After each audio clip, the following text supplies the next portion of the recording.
a study of anatomy, physiology, and chemistry.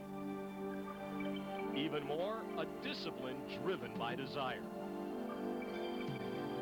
No matter how hard you study, the ones with the most heart pass the test.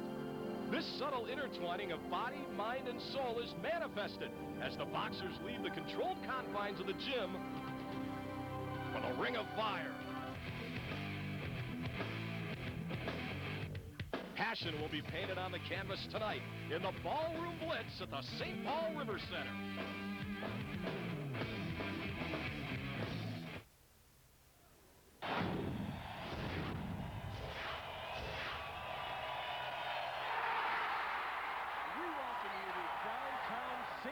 Minnesota. It is Friday night boxing here on Fox Sports Net. And we are excited for this one because we think we have got a card that is about the best that the city of St. Paul and the upper Midwest has seen in ages. We are inside the ballroom for world-class boxing. It's the Ballroom Blitz tonight from the River Center in St. Paul, Minnesota. Welcome in, everybody. My name is Matt McConnell, and I'm with David Bontempo here tonight. David, you talk about a great double main event. This is going to be a lot of fun here tonight. It really is. We've got regional dominance here, the Midwest, the upper Midwest, and we've got some themes within that. First of all, the mentoring aspect. We've got Buddy McGirt, world-class championship trainer, and we'll see him in his first fight here with Zach Walters in the first fight that we're going to see. And Zach Walters, who is a psychology major, is happy that he's learning from the Zen master, Buddy McGirt. And we're also going to see Grover Wiley. He really personifies the blue-collar aspect of people. Here's a guy that works 12 hours as a car salesman when he's not boxing. Then he boxes on either side of that, so he gets up at 3:45 in the morning, and guess what? He sleeps about 4 hours a night. Just like a typical boxer, a fighter, total dedication, and, well, what about the weigh-in? Yesterday you talked about it was all business. Well, these guys are getting down to what was important for them, as we've got Perez is coming in here, and then Zach Walters coming in there, coming in at a good weight, 173. And we were joking about the fact that he could get up to heavyweight, but he doesn't think so. He figures he'll be okay doing it just like that. Very relaxed weigh-in, very businesslike, and everybody was pretty happy to be there. Well, we're waiting the arrival of the fighters that are coming in here for the main event, and here they come. We'll see Zach Walters and Michael Wood. Wood is coming in here first. He is from St. Louis, and he also has a big-name guy with him, Harold Petty, who was an excellent fighter in the 80s, has taken over, and he is the trainer now of Michael Wood. Michael Wood said, I know I have to put on a show if I want to win in front of his hometown crowd. Well, the fighters make their way to the ring here, and I'll tell you what, the atmosphere here tonight is absolutely electric. We've seen some good action already, Dave, and we are ready for this double main event. Well, action fights will bring people out. People like to look at the fight card and say, hey, wait a minute, either I recognize this guy or I don't know who's going to win the fight. And these are the key elements that make boxing very big. Well, a good look there at Wood as he gets ready. Wood will be in the red corner.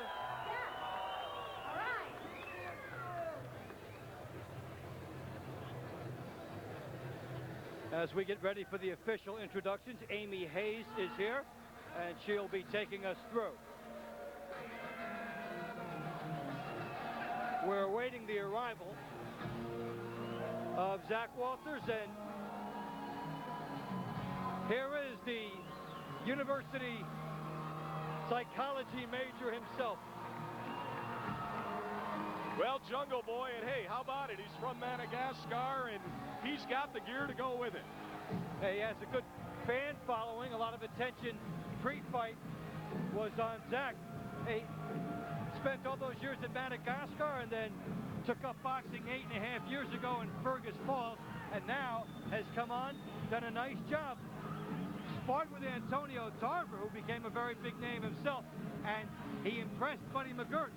That opened up a big door, and so now Zach Walters goes down to Vero Beach to train. Well, let's take a look at the tail of the tape in this one half of the double main event. As you take a look at these numbers, Walters is 6'3". He has a towering advantage in terms of height and in terms of reach over Wood. So the records are comparable, the knockout records are there, but that big number, 74 and 67, that is the most telling statistic and will be a major storyline in this fight. Well, we're just about ready. It should be a great battle. Walters, Wood, we can't wait. Neither can they. We'll have the opening round right after this.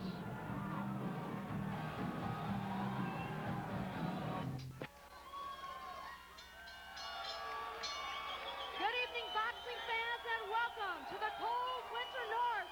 It sure is hot in here, St. Paul, Minnesota. Brunette Boxing, in association with the St. Paul River Center, is proud to present to you an evening of world-class professional boxing. Tonight's bouts are sanctioned by the Association of Boxing Commissions. Your director in attendance is Mr. Joseph Mason. Ladies and gentlemen, welcome to the Ballroom Blitz.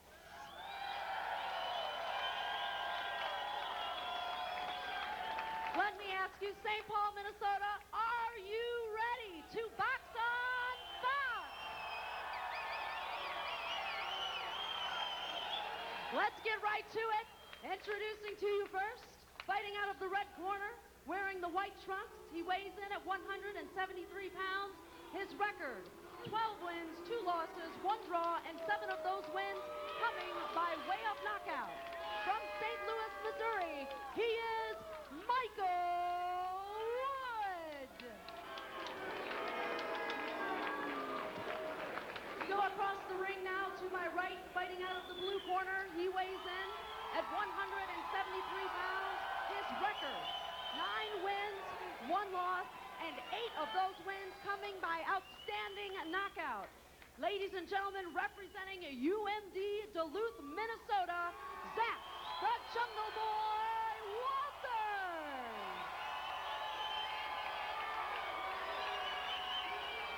And your referee and man in charge of the action, Mark Nelson.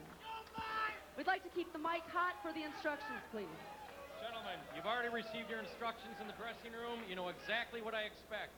Give me a good, clean fight and protect yourself at all times. Touch gloves. Good luck to both of you. And so the referee has parted them. Remember, no standing 8 count, no 3 knockdown rule. A fighter cannot be saved by the bell. And the butt rule, after 4 rounds, the fight becomes official. Anything before that, if an intentional, unintentional butt causes the fight to end, it would be a technical draw. Well, Dave Jungle Boy comes in riding a 4-game fight win streak. And his opponent, Michael Wood, coming off a TKO just a few weeks ago in 6 rounds against his opponent. And the interesting thing now is, for both fighters, in a way, this is their first fight. Because you've got the TV element here, which is very significant. So a lot more people are going to know about both of these fighters after the next few minutes. And for Zach Walters, the element of Buddy McGirt in his corner, significant to him. He feels he can do about 1,000,000 things better now, all little things, than he could before he met Buddy McGirt. Early on, first of 8 rounds here in one half of the double main event, St. Paul, Minnesota. On the other side of the coin, Michael Wood getting Harold Petty to be in his corner, and that is an equally excellent mark to have someone in your corner like that, a good instructor and a good motivator. So you're looking at 2 fighters who are not only stepping up in the stakes of their careers, but each of them landed a major addition in the corner, and that's not too common. Jungle Boy coming back with a couple of lefts. He gets a right there. A good uppercuts here by Zach Walters against the attacking Michael Wood. Now, the key thing for Zach Walters is he could make this fight somewhat easier if he can stay on the outside and use his jab a lot. A 7-inch reach advantage is prominent. Well, he's definitely got the crowd behind him here.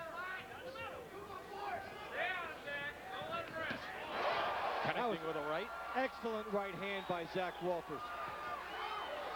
These are good shots he's throwing in here behind the jab. Now they're chanting Duluth here at River Center.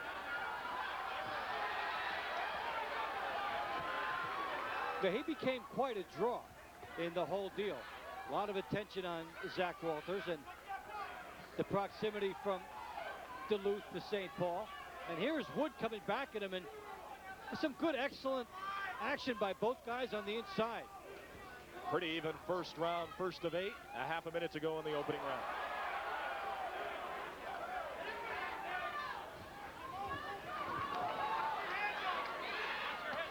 It will be interesting all night to see how Michael Woods tries to compensate for this massive reach disadvantage. Oh, Jungle Boy with a great series here.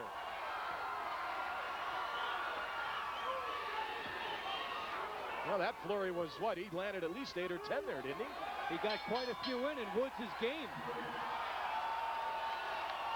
First round has come to an end. Not a great action in that first round, Dave. Well, we had Woods on the inside, and on the outside it's Zach Walters. So here they are coming together. Walters with an excellent right uppercut there.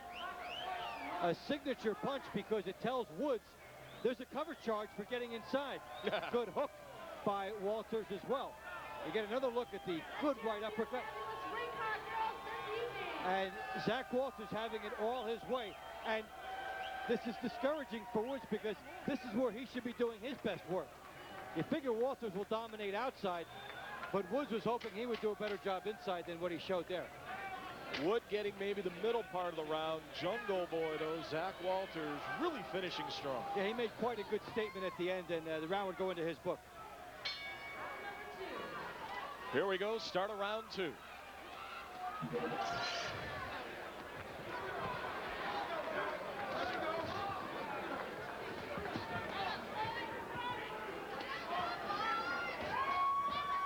Now, Buddy McGirt would love to see Zach Walters dominate from outside. He threw the jab, and then that set up the right hand.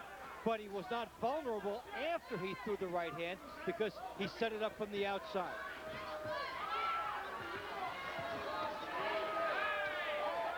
Well, this second round, Dave, really taking along the script of round number 1. Walters on the outside well, and Wood is a tough customer. He'll battle his way on the inside. Now, when you're 7 inches smaller on the reach, what you like to do is bob and weave. Make yourself a smaller target, get on the inside, and try to work there and not get hit with the uppercuts. But Walters is not controlling Wood that way. Wood can just walk in, so we've got a barn burner potential slugfest.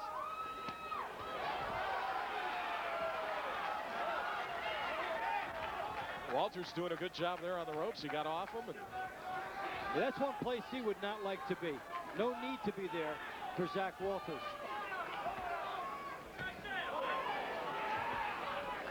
Now he showed the jab look and then threw a hook.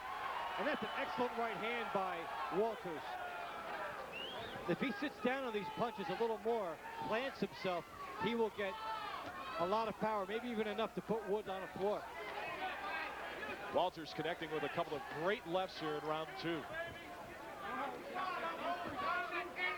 Now, as nice as his work looks, for Walters, what he wants to do is throw double jabs, keep the jab in the face of Wood, then he can throw the power shots behind it without getting caught. Woods is hurt. Yeah, big right there by Zach Walters.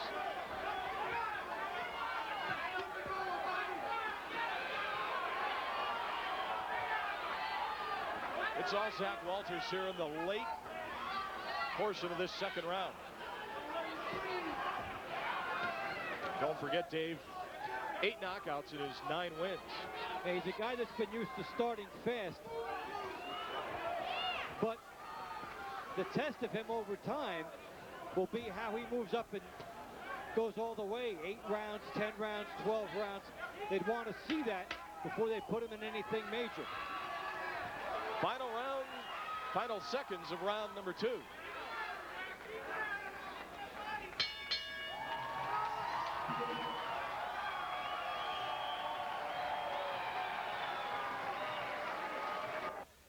Early on, it's been an alley fight. Michael Woods, Zach Round 3. Jungle Boy Walters. Here we go for round 3.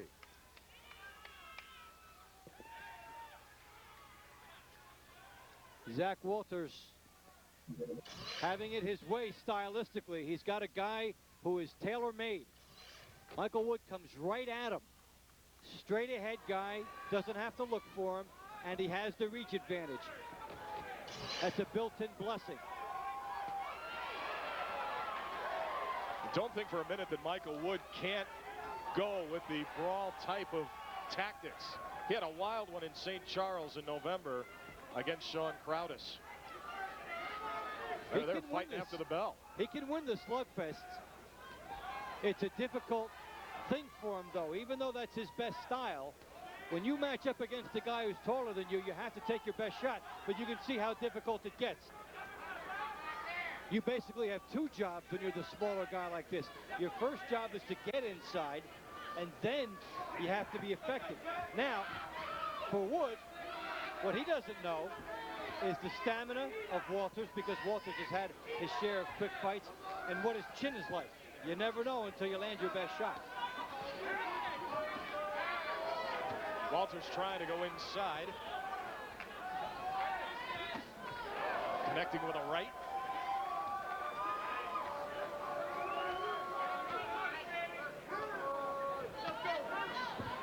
Dave, both fighters here in round 3, evident that they're heavy punchers. Yeah, they come to be aggressive, offensive-minded, power-minded. These guys are used to having their power turn fights around. And what you're seeing in Michael Wood here is he's trying to take advantage of his small stature to force the fight inside. And Zach Walters saying, okay, you want to do that? I'll pound you to the ribs. As he lands another good right hand to the rib. That's been his best shot. That's on automatic pilot, that right hand by Walters to the rib area of Wood. It's a good shot. Under a minute remaining in round 3.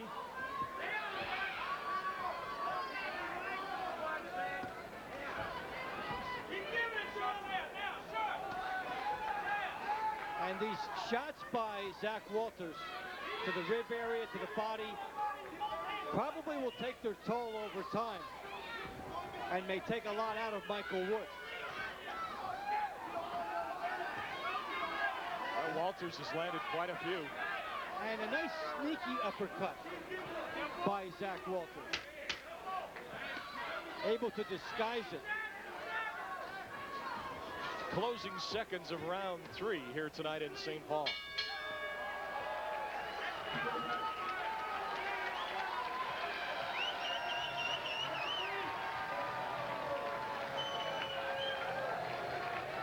Well, it's been nonstop action. Go back to that second round.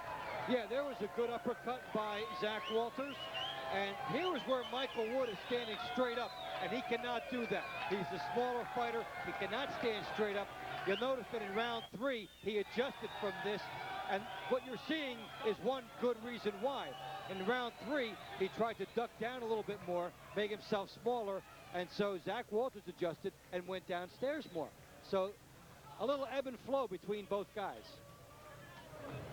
Good showmanship going back and forth in this one. Good action here. There's a jab that Wood got in, which is rare. He's a smaller fighter. And then he just continues to go to work in here. Well, Zach Walters getting ready here for round number 4.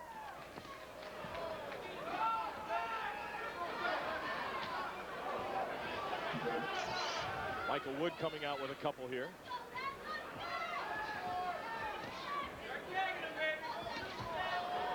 You see, when they have the battle of the jabs,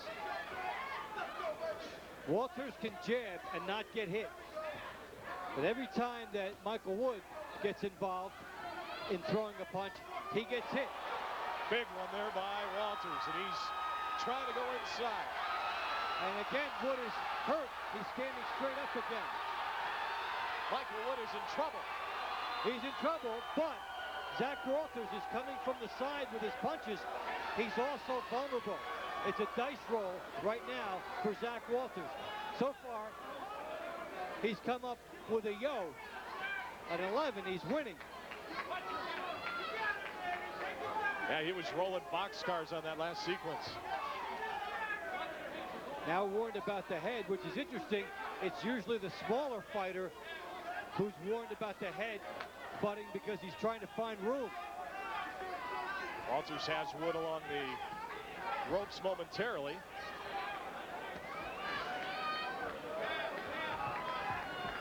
Now, one thing that I'm sure Buddy McGirt would like to see more out of Zach Walters is for him to fire that jab. He's just pawing with the jab. He's sticking it out there. He needs to snap that punch to fully establish his range. And you know that Buddy McGirt will work with him on that. Showing away, does that help Wood if this fight goes 7 or 8 rounds? It could if Walters tires dramatically. But the problem is that Wood is not able to put rounds in the bank.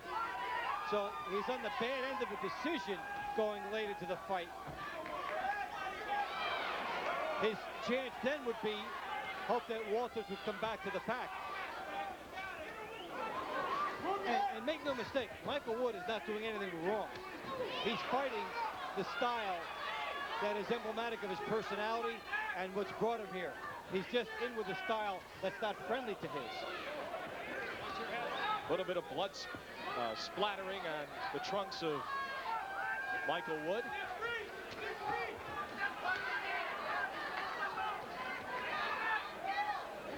Looks like he's cut a little bit on the right side of his nose. That's the slashing effect of the punches by Zach Walters. Mouthpiece just flew out. And because the round is at the end, let it go.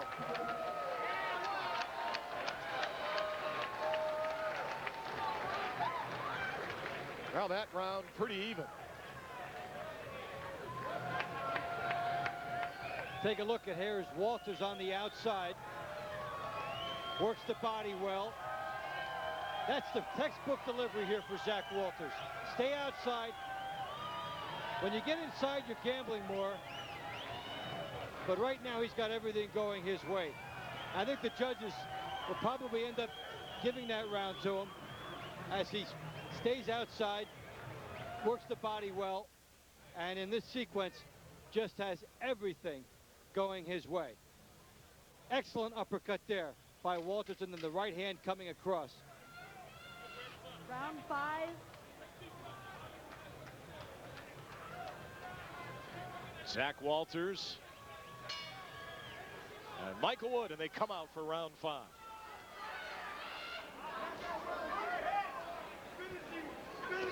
And really a big round for Michael Wood, is it not, Dave? He's at the point that he needs something dramatic to happen because he's rapidly falling behind. And he said, I'll have to put on a show to get a close decision here. Right now, his first objective is to make it close. And he's trying to do that right now. Maybe the best start of any round for Michael Wood here in the 5th. And he's able to get Zach Walters backing straight up. And so he's able to walk straight to him and put some punches together.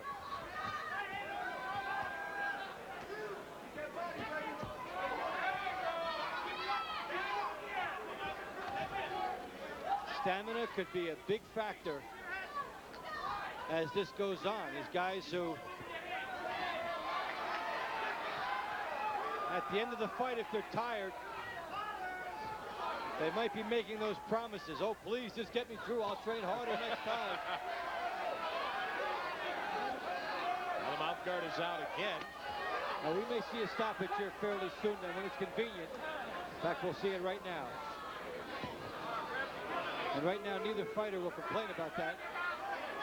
If the referee decides that a fighter is doing it deliberately, after a couple of instances, he'll take a point away. Now we have the other mouthpieces out. That came from the right hand, though, apparently. But the referee has to wait for a natural break in the action. You cannot benefit from your mouthpiece coming out. That mouthpiece did a half gainer all the way across the ring. Well, here we get it now. We saw 3 judges each put 9.2 up for the mouthpiece. And that was knocked out. And now the nasty cut over the left eye gets a lot worse for Michael Wood. He is bleeding from his right eye. And he has major problems. He might not get through here. That's it. Down is Michael Wood. This fight is over. It went downhill in a hurry for Michael Wood. First the eye, then he's on the floor. And the referee takes a look at 2 things. The eye, how much, actually 3 things. The eye, how tired he's getting, and the fact he was hurt by that last sequence. Make it 9 knockouts for Zach Walters in 10 wins as a professional, Dave. Yeah, and this was an impressive 5th round because he already had the fight going his way, but he's able to pour on the afterburners. And, you know, when that mouthpiece came out, all the years I've seen boxing, I haven't seen a mouthpiece get frequent flyer miles. But this mouthpiece went out, and then the finale for Zach Walters. Mouthpiece comes out. Take a look, that mouthpiece came flying out. At this point, Michael Wood's just holding on. Yeah, and then he pours it on, and he's getting a piece of the fighter. So, big action here.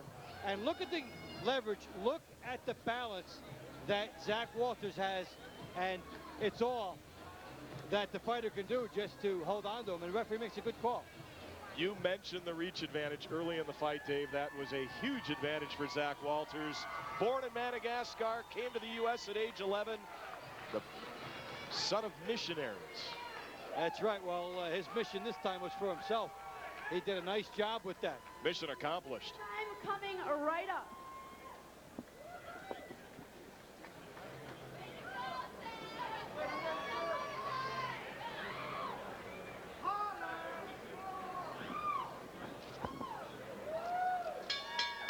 All right, ladies and gentlemen, here's the official time. 2 minutes of round number 5. Your winner by technical knockout, Zach the Jungle Boy Walters.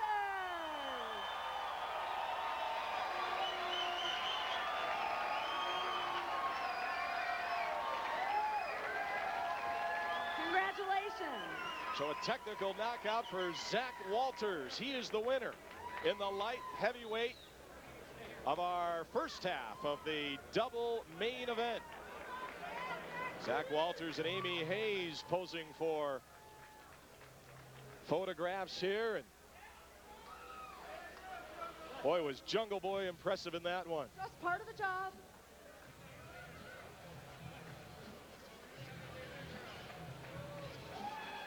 Okay, let's go to the ring. Standing by is Dave Bontempo. All right, thank you, Matt. Well, Zach, congratulations on that nice effort. You really poured on the afterburners there. Yeah, I did. You know, I thank the Lord Jesus Christ for giving me the energy to keep going. I mean, I owe everything to Jesus Christ, my Lord and Savior. You had a 7-inch reach advantage on him tonight. Could you tell that was giving him a hard time? Not until that last round when I started using it. Mike Wood's a tough guy. Hats off to him. He's very tough. No quitting, Mike Woods.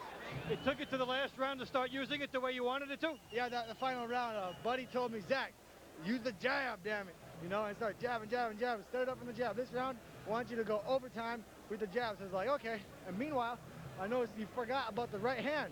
So I said, what the heck, I'll try. Boom! Got him real good. I saw him do a little dance. So I jumped on him and seen if it was real. What has Buddy taught you?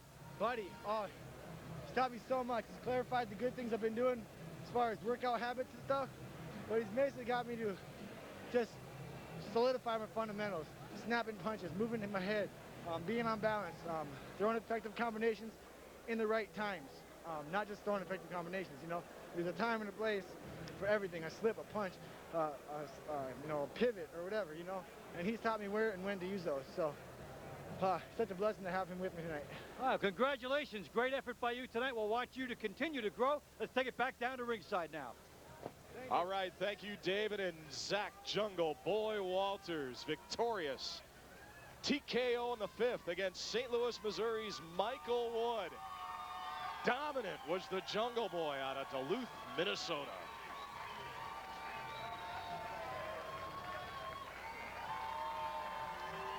Alan Litzau and Corey Goodwin. Friday Night Fights back after this. What a sensational setting for this main event special on Friday Night Fights. We're at the Adrian Phillips Ballroom at Boardwalk Hall. Joe Tessitore ringside with Teddy Atlas, Jeremy Shep, Zab Judah, Brian Kenny in studio tonight. Everybody's anticipating the Margarito Lujan fight in our main event. But up next, a good look at a young prospect in Alan Litzau taking on Corey Goodwin. There is Corey Goodwin, 31-year-old, originally from Texas, but he's been living in Columbia, South Carolina. He is 3-1 with 1 knockout. He turned pro in 2002. He is opposite one of the American boys, the brother of Jason Litzau, the hot prospect. This is Alan Litzau, 5-1 from St. Paul, Minnesota, trains in New Jersey. He has 2 knockouts scheduled for 4 rounds. Brian Emilio is your referee. Jump, you give me instructions earlier. If you box for 4 rounds, this is my commands at all times. Touch gloves and good luck to both of you. Teddy, there's Alan Litzau. That Litzau name is a name that sparked interest with us about 18 months ago when we first got a glimpse of his brother Jason, who has a tremendous undefeated knockout streak running right now through the featherweight division. Alan's a very confident younger brother. Yeah, he's overcome a stumble already early in his career. In his second pro fight, he has something in common with his opponent Goodwin. He was knocked out in the first round. The good news for him is that was 4 fights ago. He's had time to get his confidence back, to work out the kinks, so to speak, in the gym and get himself together. Goodwin hasn't had that time. He was knocked out in his last fight 2.5. Actually, how long ago was Well, it happened in October of 2004 when he was knocked out in the first round by Elio Rojas. He said, hey, I flat out just got caught in that first round. And so he went down. His first loss of his pro career. He was 3-0.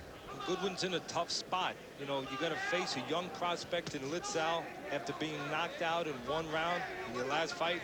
Nothing, as we just said, to get his confidence back first.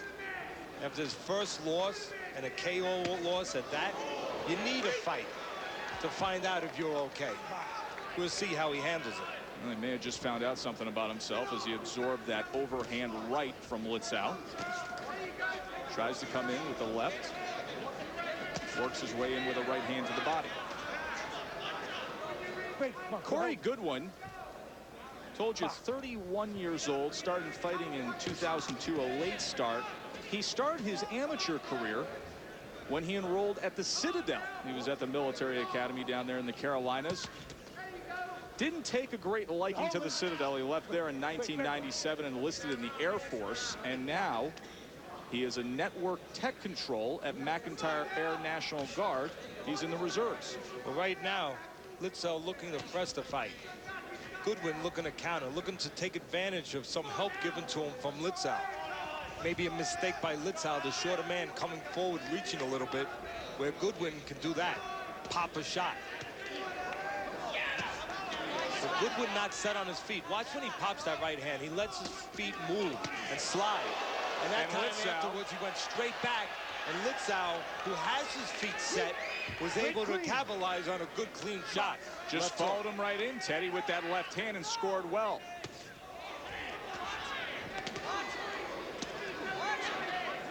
Goodwin turned pro late, 29. He's 31 years old against a 22-year-old Litzau. When you turn pro late at 29 for Goodwin, you don't want to waste time. Goodwin did waste time. Had 2 fights, then took off 2 years. Not the way you want to do it when you're up in age. And not the way he wanted to start off this evening. A good opening stanza for Alan Litzau. It's time to get showtime. In the last round, we believe Litzau won it, and this is one of the reasons. Good left hook from underneath. Goodwin standing straight up, and Litzau coming from a position where Goodwin was not able to see it. Alan Litzau in the blue trunks, with silver trim, the 22-year-old prospect, originally from St. Paul, Minnesota.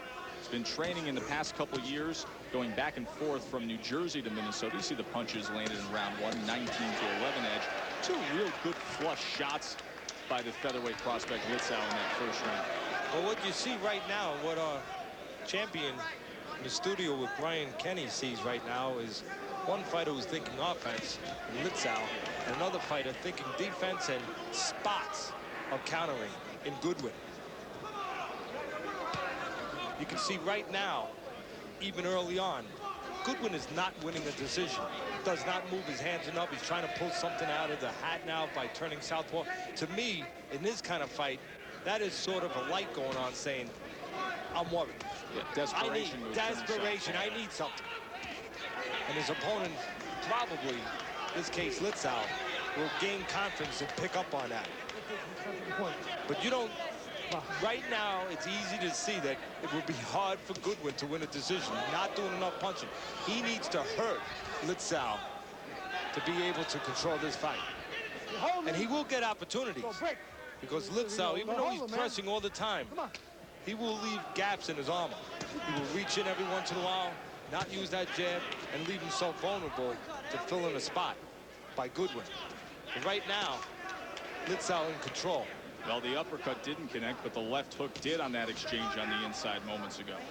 As I just said a moment ago, there it goes. Litzau will reach in, leave himself out of position every once in a while. But before that, he was doing a pretty good job of this, using the jab to work his way in, get his body in position, so when he throws, he's there and he's not leaving a hole for Goodwin.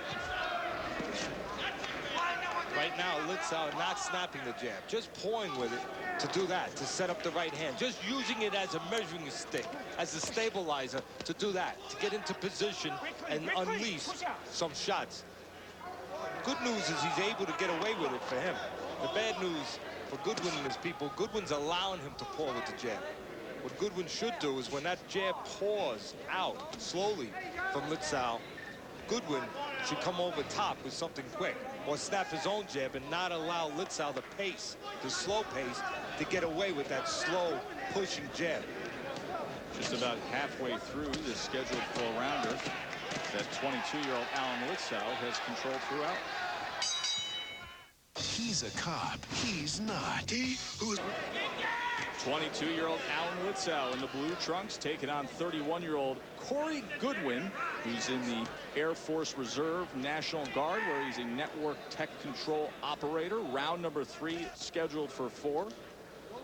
Take a look at some of the CompuBox numbers compiled in the second round, where Litzau had a 7-0 advantage in jab connects. He was 21 of 69 in total punches. Goodwin only 5 of 31, 16%.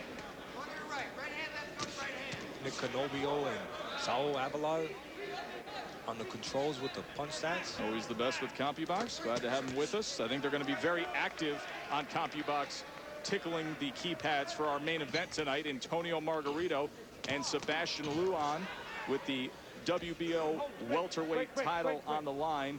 Lujan, a very aggressive fighter, comes right at you. Margarito, one of the most skilled in the world. Should be something. Right here, I'm going to talk about what you should do versus what you need to do right now. Goodwin should be using his jab and using his height. He's the taller man. He's got good reach, a good wingspan on him, Joe. He should be using that jab, keeping the shorter, aggressive Litzau outside in the center of the ring and then making him pay to come in. But he's not doing it. And you know what? You have to adjust as a trainer and realize what your guy's not going to do that night, even if you want him to. So what he should do, what he needs to do, Goodwin that is get set and look for Litzau to come in and leave himself open, and then pot shot him. Just look to time Litzau coming in a little wide like that, and just try to place a good hard shot with your feet set, where you can let Litzau help you a little bit by walking into one of your shots like that. Opportunity was there that time, Teddy. Tried to fire off. And that's exactly what our viewers can look for. And I believe that Goodwin's corner probably should press right now to their fighter, to their charge. Get set to punch. As Litzau comes, time him. Because if you're not going to use that jab, we know that already. So see if you can hurt your man and win the fight. Doubles up the left hand, does Alan Litzau. Break. Now, you don't want to see that if you're back of Litzau. He gets inside. He's a shorter man, looks to be the stronger man physically and mentally. He's the aggressor. You don't want to see him get tied up. And he doesn't have to get tied up right there, Litzau. You can take a step back. You can rotate your shoulders back. You can keep your hands free, and you can do that. You can keep working when you're inside. You're the shorter man, the stronger the man, and the man who wants to be working. Alan Litzau is that man on the inside at this moment. Digs to the body well to close out this third round. Wait. Of course, our main event tonight, much anticipated fight between Antonio Margarito and Sebastian Lujan. Let's see what happens here on the count here at the end of the third round. Is he going to make it up? Looked like he didn't want to fight anymore. And he just flat out, said goodbye. That was not a fair catch on a punt return. That was a fighter stopping the fight on his own, deciding that the aggressive Litzau, the body work that he just took a moment ago was enough for him. Well, we were commenting on how well Litzau had closed out that third round, Teddy, and was digging to the body exceptionally well in the last 30 seconds. You almost get the sense that Corey Goodwin may have made up his mind in the second round, actually. Yeah, and then he just got more of a reason by the way Litzau behaved. If you want to scout whether or not, and I think there's a good time to say it, whether or not records are real or built up, exaggerated, just look at the geography sometime of the country or the state where they fought. Goodwin's first 3 fights in South Carolina, soft commission, you can build up a record there. He wins all 3. Next one, the one that he got knocked out, we talked about in his last fight, was in New York, where there's a tough commission. Ron Scott Stevens doing a good job there, and he has to fight better guys. Bang, and gets knocked out. That is a real way, a real barometer of telling you whether or not it's a real record or a false record. In this case, with Goodwin, it was a built-up record. So for the official particulars, we send it up to the ring to Michael Buffer.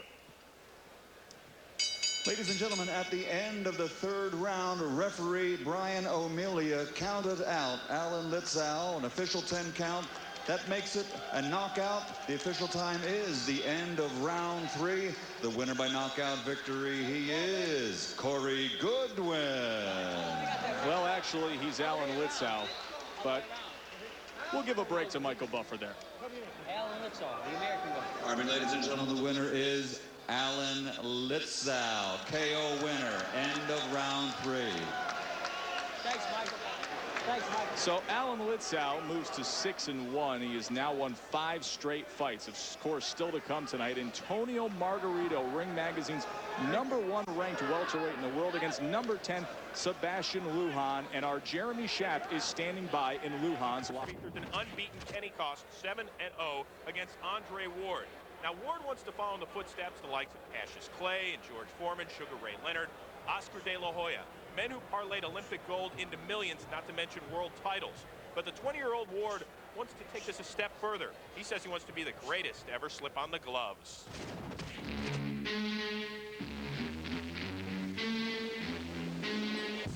I started boxing at the age of 9.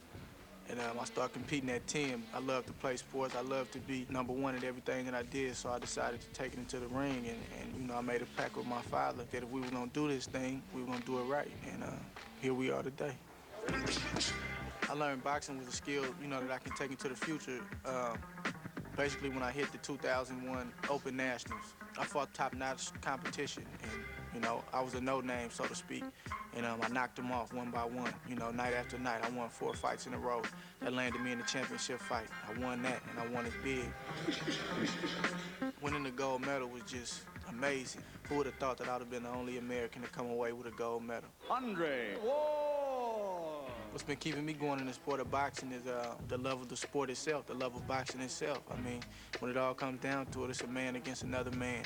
And it's my skills against your skills, and who's gonna outwill who. I don't believe I can be beat. I don't think I can be outwilled or outskilled in this sport. My thing is just winning. I love to win at everything that I do, and I'm passionate about it. So that's all I do. If it lasts 10 years, 20 years, you might take some losses, you might not, but that's not in my mind, and I'm not even thinking towards an L. I'm looking for nothing but W's in the future. I'm pushing to be a superstar. I have to prove that I'm great, and that's what I do every day. All right, time to welcome in a man they call Mr. Olympics. He, of course, is the sports editor of the Los Angeles Times, Bill Dwyer. Bill, how are you?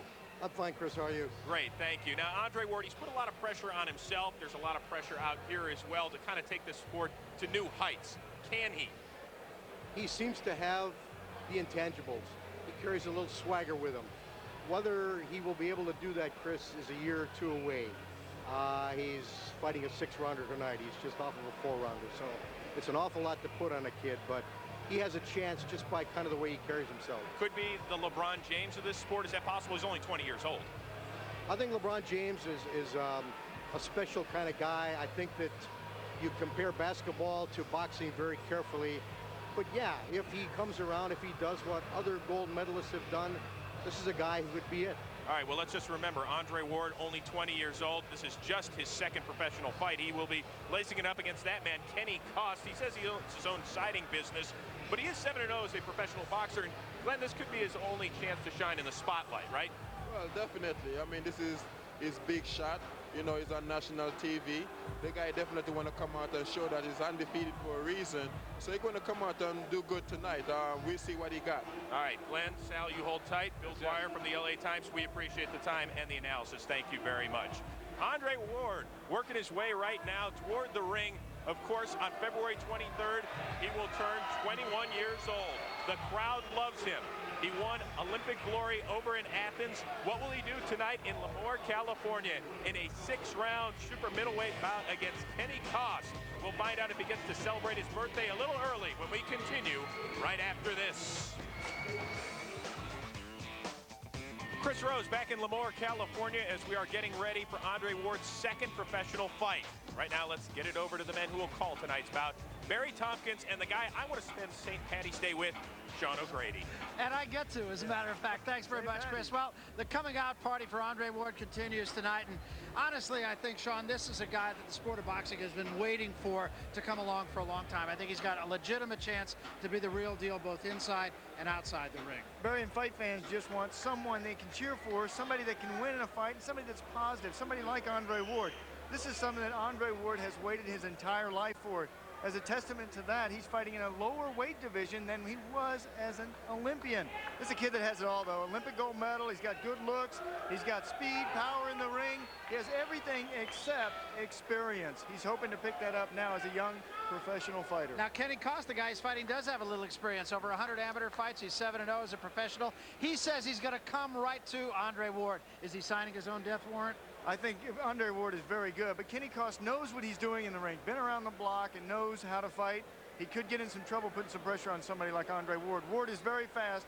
Kost is a little slow. All right, what's left then is to get on with it, and let's do that right now as we go to the center of the ring and the ring announcer, Jimmy Lennon Jr. Jimmy? Ladies and gentlemen, a very good evening to you and welcome to the Palace Indian Gaming Casino here in Lemoore, California, as we have a big night of action in store for you, and it's all brought to you by Goose and Tudor Promotions in association with the Palace Indian Gaming Center. This bout coming away is also brought to you in association with Square Ring Incorporated and is sanctioned by the California State Athletic Commission, who appoints tonight's judges. For this bout, we have Abe Bellardo, Jack Campbell, and Ralph McKnight. Introducing our third man to the ring, he'll be giving instructions after the introductions, Dan Stell. All right, fans, here we go. 6 rounds of boxing in a super middleweight special attraction. Introducing to you first on my left, fighting out of the blue corner, wearing gray trunks with black trim, joining us from St. Paul, Minnesota. He weighed in at 167 pounds. He is undefeated in his campaign in the ring with 7 wins, no losses, 4 wins coming by way of knockout. Ladies and gentlemen, please welcome the undefeated K.O. Kenny Kost. And his opponent ready to fight on my right, fighting out of the red corner, the man responsible for ending the drought, as he is the first and only American to win a gold medal in boxing since 1996. Wearing red trunks with white trim, fighting out of Oakland, California. He weighed in at trim and ready, 164 pounds. Undefeated also in his young campaign to the ring. 1 win, no losses. 1 win coming by way of knockout. Ladies and gentlemen, please welcome the 2004 Olympic gold medalist, introducing Andre Ward.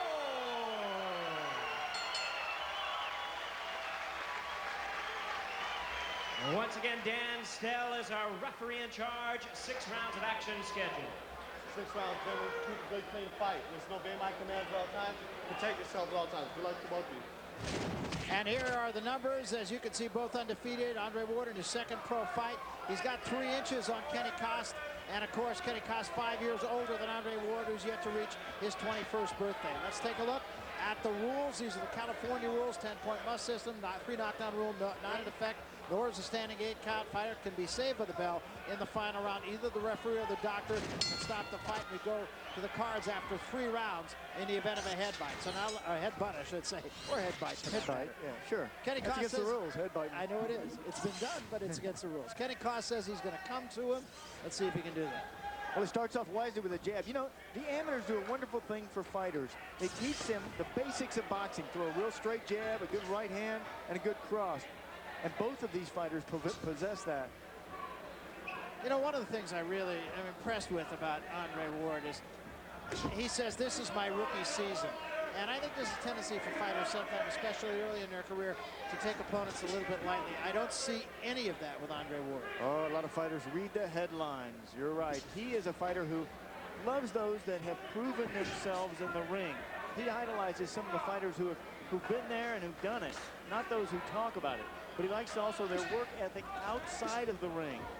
You know, they're nice guys, they're good people, they don't get in trouble, they try to stay focused. Look at that jab. Really sharp. Spearing. No, stop. Step back. Step back. And Andre Ward says, of course, I have everything to lose. And it's all out there for him. And all he has to do is pick up the pieces one by one. Exactly, and that's part of that focus. He's more mature than his 19-year-old. He seems in talking to him like he has everything together. He knows where he wants to go. He knows he's going to be in the gym every night. He knows he's going to be on the track every morning. And he also understands the downside of this sport as much as he understands the upside. He knows the pitfalls, and I really have the idea this is a guy who is not going to succumb to that. And somebody to really cheer for and really get behind. For Kost, he must get that jab working as well. An amateur product, good combination from him and a good counter. He says that he is more of a counter puncher. But Kost said, tonight I'm going to try to attack a little bit more. But you can see him here in this first round. It's been mostly defense from a young man from Minnesota. Good short right hand by Ward again. Ward extremely sharp in this first round. Real crisp. Look how sharp these punches are. Stop, step back, step back. Downstairs to the body goes Kost.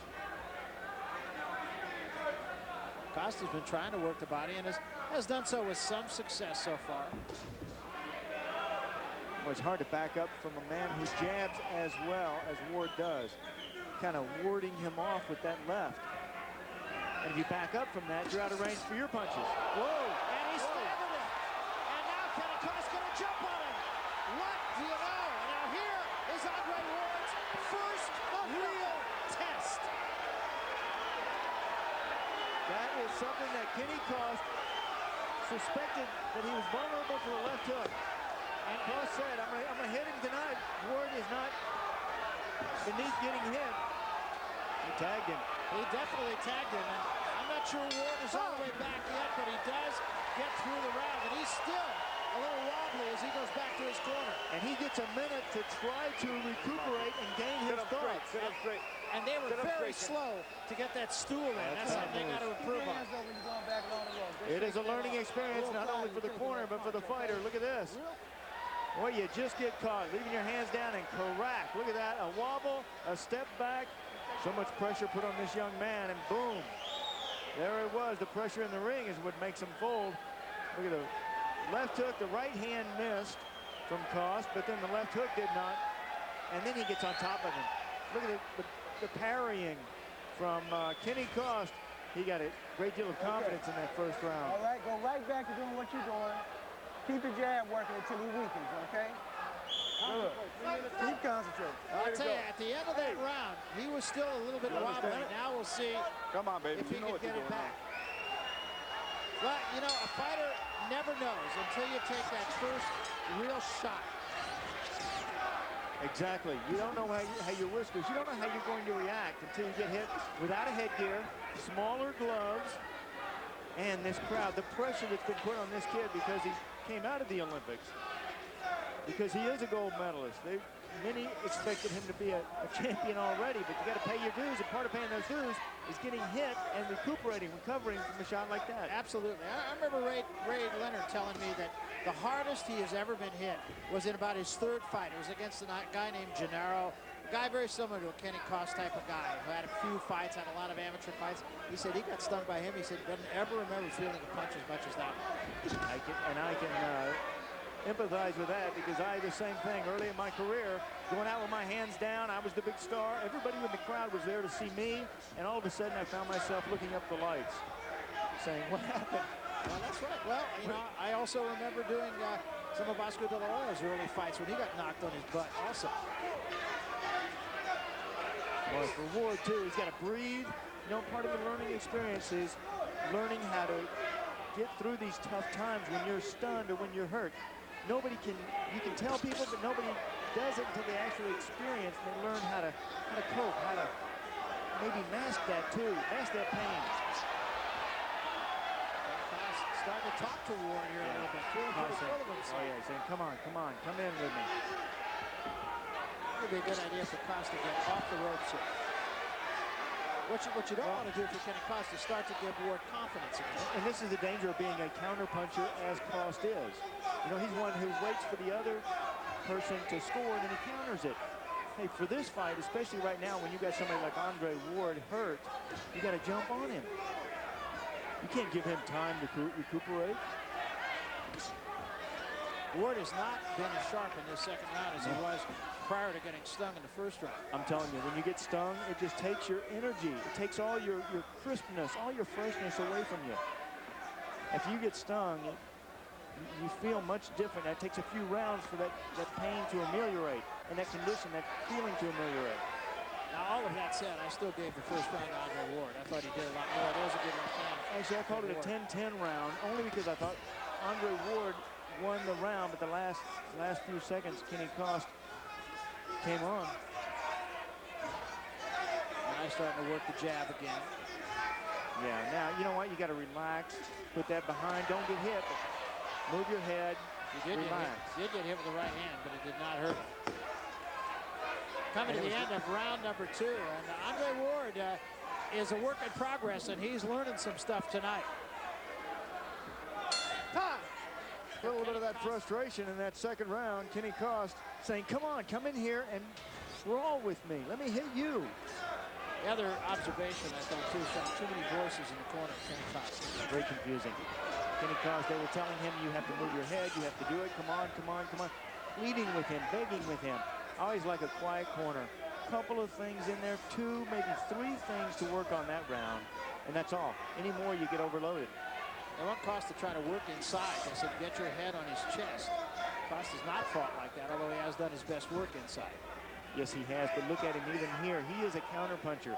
What counterpunchers do is they put most of their weight on the back foot, the right foot, and they lean backward. Kost kind of playing. And, whenever I see a fighter, whenever I've seen a fighter do that, I would jump right on him. To me, that would say that it hurt him. Yeah, no, I agree with that too. Anytime a fighter shakes his head no, you know it hurt. Yes. I think Ward is starting to feel a little bit more confident here now. And I think it took a good round for him to get back into a rhythm. Shake out the cobwebs. You're more embarrassed than anything. It's just embarrassing. Oh, good left hook. Ward, Kost running into it, rushing in. A little swelling on the left eye now of Kenny Kost. That's from the jab of Andre Ward, which has been a very good weapon. Bring him up, bring him up. Now remember, the gloves are lighter. You don't have the headgear. It's a different game as a professional. You get hit, it hurts. Oh, it sure is, and it's for all the marbles too. You know, if you suffer a loss, everybody here is depending upon you. Really, we talked about the future of boxing, and this young man is, you know, a